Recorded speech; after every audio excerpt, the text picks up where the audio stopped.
അധ്യായം 74 അൽ മുദ്ദസ്സിർ. അവതരണം മക്കയിൽ. സൂക്തങ്ങൾ 56.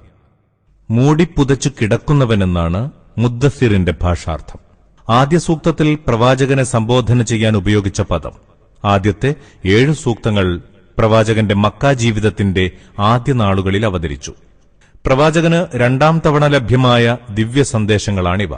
ബാക്കി ഭാഗം അവതീർണമായത് പരസ്യപ്രബോധനം ആരംഭിച്ച ശേഷമുള്ള ആദ്യത്തെ ഹജ്ജ് കാലത്തും. ഇതിലെ ആദ്യ ഭാഗം പ്രവാചകനോട് സത്യപ്രബോധനത്തിന് ആഹ്വാനം ചെയ്യുന്നു. അതനുസരിച്ച് പ്രബോധനം നടത്തിയ പ്രവാചകനിലൂടെ അവതീർണമായ ഖുർആനെ സംബന്ധിച്ച് വലീദ് ബിൻ മുഗീറ വ്യാജാരോപണങ്ങൾ ഉന്നയിച്ചു. അത് അയാളുടെ തന്നെ മനസാക്ഷിക്കെതിരായിരുന്നു. അതിനാൽ തുടർന്നുള്ള സൂക്തങ്ങളിൽ ഖുർആൻ അയാളെ രൂക്ഷമായി വിമർശിക്കുന്നു. അവസാന ഭാഗത്ത് നരകത്തിന്റെ ഭീകരത വിവരിക്കുന്നു. സത്യനിഷേധികളെ അവരുടെ ഹീനവൃത്തികൾക്ക് പ്രേരിപ്പിക്കുന്നതെന്തെന്ന് തുറന്നു കാണിക്കുന്നു. ബിസ്മില്ലാഹിർ റഹ്മാനിർ റഹീം.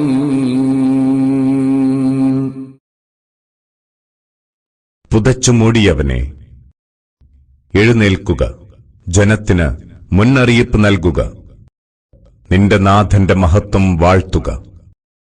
നിന്റെ വസ്ത്രങ്ങൾ വൃത്തിയാക്കുക. അഴുക്കുകളിൽ നിന്ന് അകന്നു നിൽക്കുക. കൂടുതൽ തിരിച്ചുകിട്ടാൻ കൊതിച്ച് നീ ഔദാര്യം കാണിക്കരുത്. നിന്റെ നാഥന് വേണ്ടി ക്ഷമ പാലിക്കുക. പിന്നെ കാഹളം ഊതപ്പെട്ടാൽ അന്ന് ഏറെ പ്രയാസമേറിയ ദിനമായിരിക്കും. സത്യനിഷേധികൾക്ക് ഒട്ടും സുഖകരമല്ലാത്ത ദിവസം. ഞാൻ തനിയെ സൃഷ്ടിച്ച ആ മനുഷ്യനെ എനിക്കിങ്ങ് വിട്ടുതരിക. നാം അവന് ധാരാളം ധനം നൽകി, എന്തിനും പോന്ന മക്കളെയും. അവനാവശ്യമായ സൗകര്യങ്ങളെല്ലാം ഞാൻ ഒരുക്കിക്കൊടുത്തു. എന്നിട്ടും ഞാൻ ഇനിയും കൂടുതൽ കൊടുക്കണമെന്ന് അവൻ കൊതിക്കുന്നു. ഇല്ല, അവൻ നമ്മുടെ വചനങ്ങളുടെ കടുത്ത ശത്രുവായിരിക്കുന്നു. വൈകാതെ തന്നെ നാം അവനെ ക്ലേശമേറിയ ഒരു കയറ്റം കയറാനിടവരുത്തും. അവൻ ചിന്തിച്ചു, ചിലത് ചെയ്യാനുറച്ചു. അതിനാൽ അവന് ശാപം. എങ്ങനെ ചെയ്യാനാണ് അവൻ ഉറച്ചത്? വീണ്ടും അവന് നാശം. എങ്ങനെ പ്രവർത്തിക്കാനാണ് അവൻ തീരുമാനിച്ചത്? പിന്നെ അവനൊന്നു നോക്കി, എന്നിട്ട് മുഖം കോട്ടി നെറ്റി ചുളിച്ചു. പിന്നെ പിന്തിരിയുകയും അഹങ്കരിക്കുകയും ചെയ്തു. എന്നിട്ട് അവൻ പുലമ്പി, ഈ ഖുർആൻ പരമ്പരാഗതമായ മായാജാലമല്ലാതൊന്നുമല്ല. ഇത് വെറും മനുഷ്യവചനം മാത്രം. അടുത്തുതന്നെ നാം അവനെ നരകത്തീയിലെരിയിക്കും. നരകത്തീ എന്താണെന്ന് നിനക്കെന്തറിയാം? അത് ഒന്നും ബാക്കി വെക്കുകയില്ല, ഒന്നിനെയും ഒഴിവാക്കുകയുമില്ല. അത് തൊലിക്കരിച്ചു കളയും.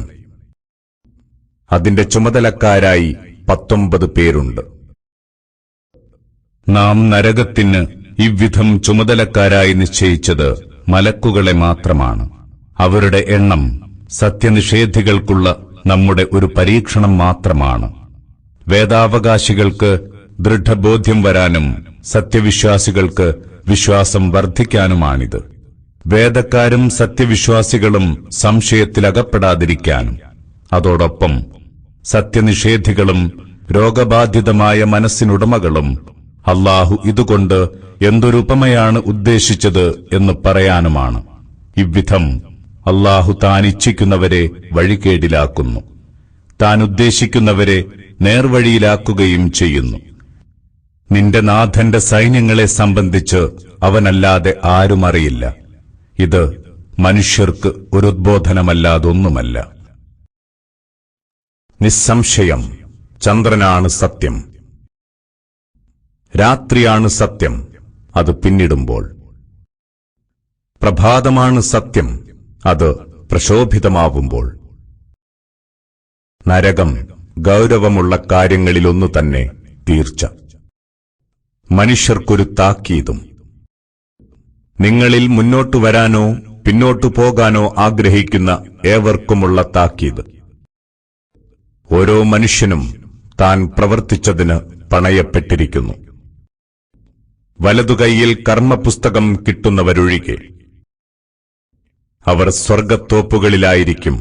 അവരന്വേഷിക്കും കുറ്റവാളികളോട്, നിങ്ങളെ നരകത്തിലെത്തിച്ചത് എന്താണ്? അവർ പറയും, ഞങ്ങൾ നമസ്കരിക്കുന്നവരായിരുന്നില്ല, അഗതികൾക്ക് ആഹാരം കൊടുക്കുന്നവരുമായിരുന്നില്ല. പാഴ്മൊഴികളിൽ മുഴുകിക്കഴിഞ്ഞവരോടൊപ്പം ഞങ്ങളും അതിൽ വ്യാപൃതരായിരുന്നു. പ്രതിഫല നാളിനെ ഞങ്ങൾ നിഷേധിച്ചിരുന്നു, മരണം ഞങ്ങളിൽ വന്നെത്തും വരെ. അന്നേരം ശുപാർശകരുടെ ശുപാർശ അവർക്കൊട്ടും ഉപകരിക്കുകയില്ല. എന്നിട്ടും അവർക്കെന്തു പറ്റി?